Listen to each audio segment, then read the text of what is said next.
en la seva nèmesi, no? De fet, Percy Shelley va escriure un assaig que es deia La necessitat de l'ateisme, i a ell li fascinava la figura de Satanàs, o com li vulgueu dir, que hi ha diferents opcions, perquè ell considerava que era una mena de Prometeu, que havia desafiat els déus i que fora dels elements religiosos, doncs en realitat representava l'ésser humà modern, no? Clar, a banda dels elements religiosos, dels elements científics, dels elements filosòfics. Va ser la primera novel·la que va posar al centre en la ciència, dent del seu fill. És la història d'una criatura abandonada que l'únic que li demana al seu creador és fes-me una parella com jo perquè me'n pugui anar amb ella a la península de Latinoamèrica a desaparèixer, i li neguen aquesta opció. El senyor Victor Frankenstein té una influència del pare, com la pel·lícula de Guillermo del Toro, té l'Elisabet amb qui s'ha de casar, aquella famosa frase de veurem a la teva nit de noces, que li acaba dient el monstre. Però els que hagueu llegit la novel·la sabeu que anem molt més enllà, que la novel·la és una novel·la com Dràcula, epistolar, és a dir, feta de cartes, que comença amb unes cartes d'un explorador, el Robert Walton, a la seva germana, que es diu Margaret Walton Saville, M-S, Mary Shelley, les mateixes inicials, no és casualitat, i que li explica la història, una història de la qual, quan el monstre o la criatura, o com li vulgueu dir, comença a fugir pel seu compte, es troba una família perfecta, que són els Lacey, amb el cec a la cabana, amb aquella senyora que és estrangera però que ha d'aprendre a parlar, i gràcies a això i a tres llibres ell aprendrà a escriure i expressar-se, amb una modernor al·lucinant, perquè Frankenstein, la novel·la, li dona veu al monstre constantment i en els punts més importants. Després les pel·lícules farien que el monstre fes i poca cosa més, li vam negar la veu, però la primera novel·la, fa 200 anys, ja li va donar la veu al monstre, que el monstre vol dir el diferent, que vol dir el marginat, que vol dir el desplaçat, que vol dir... Bueno, de tota manera, l'etimologia de monstre, monstrum en llatí és prodigi, també. És molt interessant l'etimologia de monstre perquè n'hi ha tres. Una és la llatina, prodigi, meravella, no? Que és una cosa que ens espavera, que ens deixa parats. Després hi ha moneo, que vol dir mostrar. Els monstres, com va dir un famós autor, estan fets per ser vistos. Els monstres són o per donar exemple, o per fer por, o per fer pensar, però normalment hi ha variacions que no són només visuals, però estan fets per ser vistos. I després hi ha una altra etimologia, que és monere, i que vol dir admonició, vol dir anem en compte, vol dir vigileu.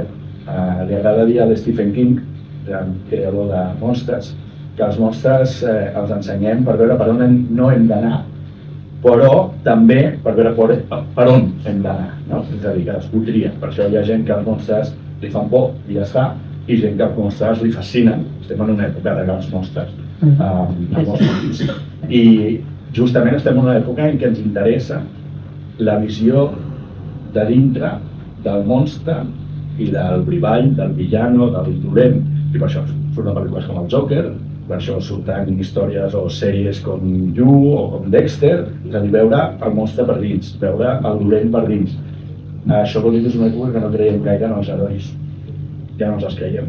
I per tant, com som una mica més descreguts i més cínics, diem, anem a veure com són els altres. És un mirall, el monstre, sempre és un mirall, i el monstre de Frankenstein és un grandíssim mirall. Llavors totes aquestes coses juntes van fer que no explorar tot això. Que més s'assembla a la Guillermo del Toro, en el sentit de que no és lletja, no és horrorosa, no està plena de cicatrius com el Roberto De Niro. És que el Robert De Niro la pell li penja, i llavors aquesta lletjor tan... Jo dic, bueno, si un creador fa una criatura, mira que és bufona, al màxim possible. No d'una cosa tan... No deixar-li els cargols, no sé. I clar, potser amb aquesta del Guillermo del Toro s'ha passat una mica perquè ens agrada massa, però clar, no acabo d'entendre aquest concepte, tot i que la novel·la ho diu, que és lleig i que... Mira, t'explico coses d'això que és molt interessant. Per una banda, això de les cicatrius és mentida. Això de les costures, això no surt a la novel·la. No surt en cap moment. Només es diu que està fet de diferents trossos, però no es diu que surti el costurón. No, clar, el costurón queda. De fet, tampoc es diu que sigui lleig. L'únic que es diu a la novel·la és que és inharmònic. És a dir, una mica així i una mica... Però inharmònics jo crec que la meitat ens podria posar. De fet, Monster no li diu a la novel·la massa vegades, li diu 6 vegades. Sí. El que més es diu és dimoni i criatura. Sí, Li diu una vegada vampir, que també és molt interessant, sí. Li diu totes les coses que sonen com malament, però en realitat, de la mateixa manera que no hi ha el laboratori, que no hi ha els rajos, que no, tot això és de la pel·lícula de Jane Whale i a partir d'allà tothom ho ha fet, de la mateixa manera no és un monstre per lleig, és simplement una criatura que no és el que ell s'esperava, que li surt inharmònic i sobretot que se'n desentén, i això és molt interessant perquè ha fet que la confusió habitual, surten fins i tot memes, hi ha un meme ara d'un senyor d'aquests d'Amazon que està repartint i surt la criatura de Frankenstein i diu no, aquest paquet és per Frankenstein, Víctor, viu a la casa al costat, jo no sóc Frankenstein, no? Però li diem Frankenstein a la criatura. Confonem, hi ha una confusió entre la criatura, que a la pel·lícula de Jane Whale posaven els crèdits Boris Karloff, i llavors posava 3 punts i no posava res, perquè no té nom la criatura, no?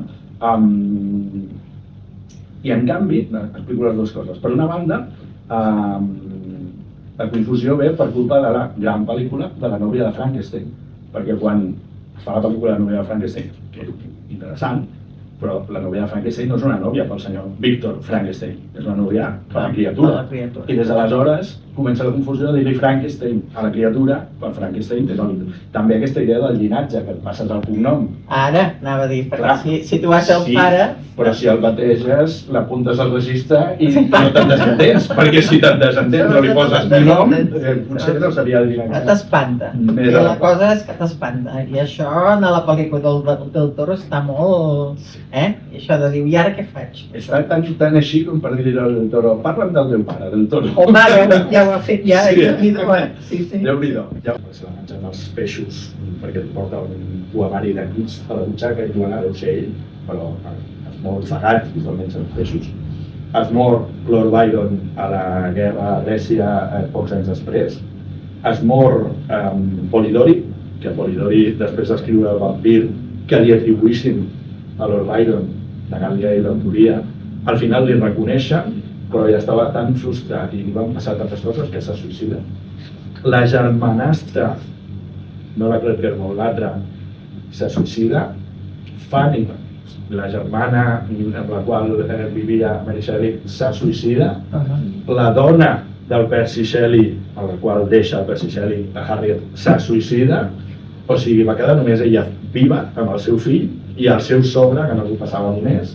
Va ser molt tràgic tot això. I que la novel·la que fa que passi a la història parli d'una descendència maleïda, que és el que li va acabar passant amb ella per tot arreu, és molt fort. He llegit un detall bastant macabre que se va guardar al cor del Percy Shelley embolicat durant...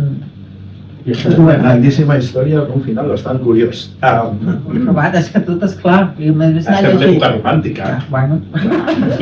Els romàntics. I la senyora Mary Shelley diu que va idolatrar Percy Shelley i es va passar la vida no pensant en les seves obres, tot i que va continuar escrivint i va escriure llibres interessantíssims.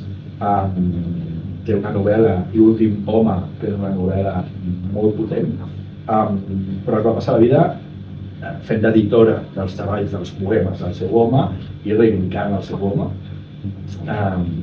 I li va guardar embolicat el cor, que devia fer una pobreta bastant important, allà, però el més interessant és la història que no s'explica tant sobre això. No sé si aquesta la coneixes. No. Això és un dels pretendents, quan Mary Shelley es queda vídua, que va estar dècades vídua, i era una escriptora reconeguda, i va tenir molts pretendents, i era fill de Percy Shelley, i entre ells un tal senyor Timothy, no recordo el nom, però és un poeta i un escriptor també important anglès, que la va pretendre i que va ser ell, que us he dit, Percy Shelley mor ofegat, el reconeixen mig menjat pels peixos, i llavors què fan? no és com ara de, ui, doncs fem el que anaven i el portarem fins a Londres perquè era enterri, que allò estava en mitja descomposició, llavors què fan? Una foguera allà a la platja i el cremen. I llavors, allà hi havia, ara m'ha sortit el nom, el Trelawney. Trelawney és com es diu el pretendent. Sí, el Trelawney, a l'últim moment, fot la mà al cadàver i treu això, que és el cor que va guardar Mary Shelley, i se l'emporta i li dona amb ella una mica, mira, és com un regal una mica estrany, només és superat per una amiga meva que el seu home li va regalar una... a la tassa del vàter de fusta perquè no tingués fred i llavors es van separar. És a dir, hi ha regals d'aquests que dius, home, no sé si és el millor regal del món. Home, i el monstre agafa el cor de l'Elisabet. El Trelawney agafa aquest cor i porta, ell el guarda tota la vida i sabeu què diuen els científics? Que el cor es va cremar molt ràpid, que si era un òrgan que va aguantar una mica les flames, allò era el fetge. O sigui que el senyor va aguantar el fetge durant tota la vida, més que el cor. Ell es pensava que era el cor, el fetge. Em va agradar molt perquè, clar, tot té una explicació, o sigui, veure que el Víctor Frankenstein sigui tan obsessiu. Clar, aquí queda explicat perquè té un pare que les saca notes i veu la relació amb la mare i tot això, clar, tot això crea, des de la perspectiva de la psicologia moderna, crea un precedent que no pot ser d'altra manera, gairebé.